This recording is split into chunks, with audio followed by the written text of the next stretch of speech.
Well as your prowess at the singing, you're a bit of a swimmer as well, I believe. I was keen, I was just a plodder. I was a long distance swimmer. I swam. Why, John? Why? It sounds like hard work to me.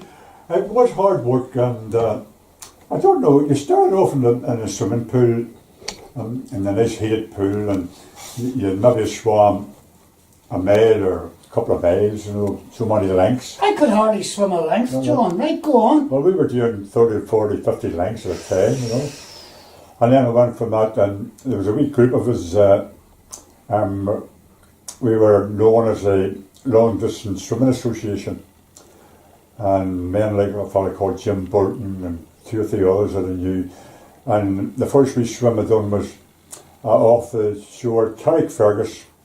Right, it was a mile and a half along the front of Carrickfergus. Right. And then the next swim one I done was from Helens Bay across to Carrickfergus, across the loch. Complete madness. It was, and then the other one was, the bigger one was Whitehead, from Whitehead to Bangor, and that was 7.5 miles. And it took me 3.5 hours, and I swam that. And you see, John, let me get this straight now. So, you go up to Carrickfergus, right? Right. You get your swimming costume on. What happened to your clothes? Did somebody else... It was well organised. Somebody took them in their car? Somebody took them. And in them days you never, you see some of the long distance swimmers now, and I laugh when I see them because of these big suits on them. Aye, the wetsuits. Wetsuits, but you weren't permitted, no. Did you not lather up with the stuff? You put on lanolin cream and grease, and I don't think I ever really had that. There was more of a problem scraping it off after the swim. Yes. So you didn't like it? I didn't like it, and maybe kept the jellyfish off, that type of thing, but managed a time I was stung with a jellyfish. And then I done another big swim. That was the biggest one. It was a relay swim. There was 8 of us, I think, and we swam from Portavogie to the Isle of Man. Absolutely crackers, John. You were in for a spell for an hour, you got out, and then somebody else took over, and then when it came your turn you were back in again. And it's the worst type of a swim, because if you do a big swim and you're in it for 2 or 3 hours and you get out, end of story. Yes. But in a relay swim you've got to go in again. Got to go in. And you know what you're getting into. Absolutely. And you've got to go through that torture of the cold water. So I was in four different times on that swim. That's crazy. And remember Jack McClown, he was a well-known figure in local swimming circles. He was a long distance swimmer. He organised that swim. I don't know why he swam with us or not, but it was challenging. It was challenging. And then I was doing my different awards in life-saving. Right. I have a higher national and different other things. And I was, then I finished up and now we were teaching the lads of the Boys Brigade in the rudiments of life-saving. And it was fortunate, and there was, I suppose, a spiritual kind of side to it insofar that I hadn't realised then, but the Lord was preparing me for to save a man's life. Right, tell us about that. I was swimming, I wasn't on a competition, I was just in the water off, I think it was Helens Bay or Bangor, I think it was Helens Bay. And I was swimming along, and all of a sudden I saw this from there, I saw this bit of a commotion, and I looked and there was an arm coming up and waving about, and a bit of splashing, and there was somebody else with them. And then I realised, that fellow's struggling. So I swam over as quick as I could, and when I got over I couldn't find him. Didn't see him. He'd gone down. He'd gone down. So I had out what they call duck diving. Yes. I had to go down, and then I saw him floating, and I got him up to the top and got him turned on his back and pulled him in.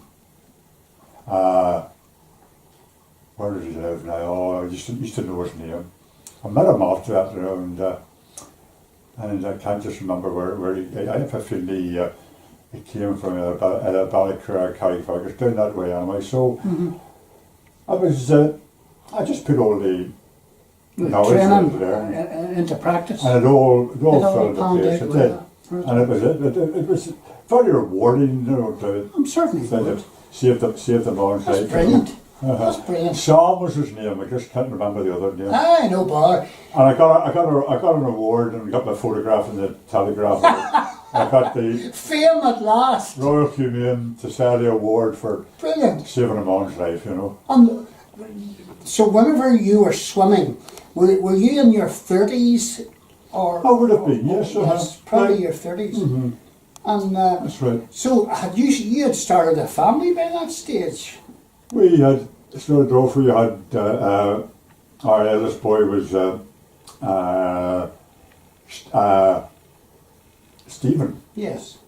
and then Peter followed him, and then our daughter Esther. That's right. That was the three of the family. So That's right. that was it. Brilliant. And so you had 3 children. How many?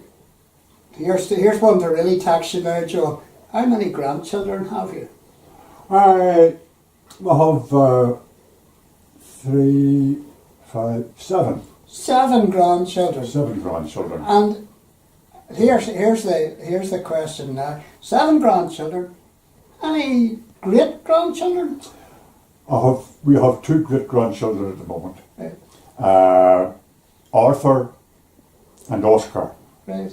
And Arthur will be 2 or 3 months' time. He'll be 2 years of age, and Oscar's just he's just a couple of months, 2 or 3 months old. Do you ever get to do babysitting? Oh, we very rare now with the great grandchildren written up, but certainly our own children were babysat with those ones at times. Aye, certainly. But no, look, we see them.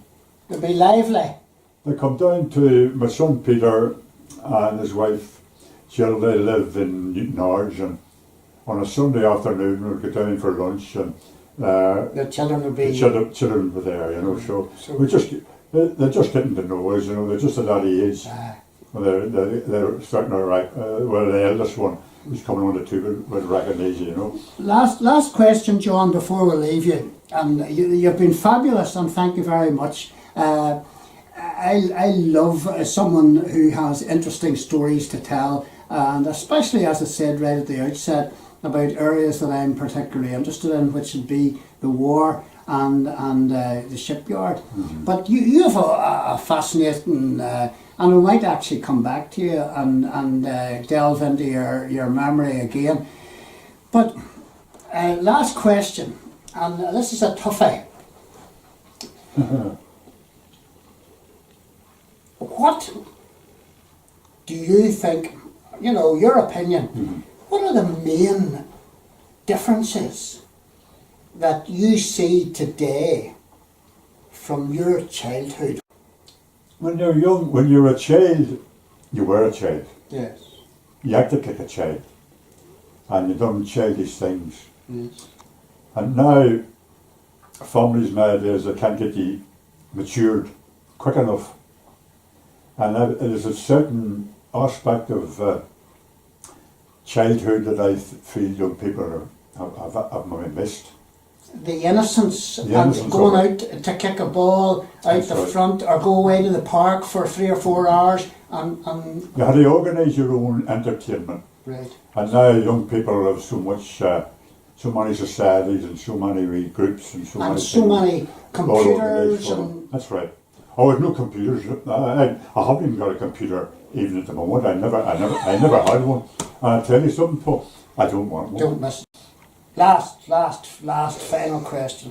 What advice would you give your great grandchildren or your grandchildren today? What one piece of advice would you give them? Just to open up their hearts and minds to the Christian principles that are around them, and just embrace on a personal level Christ as their Lord and Saviour, and everything else will fall into place. Thank you very much, John. Gentlemen, Thank you. live long and prosper, my friend. Oh, that's good.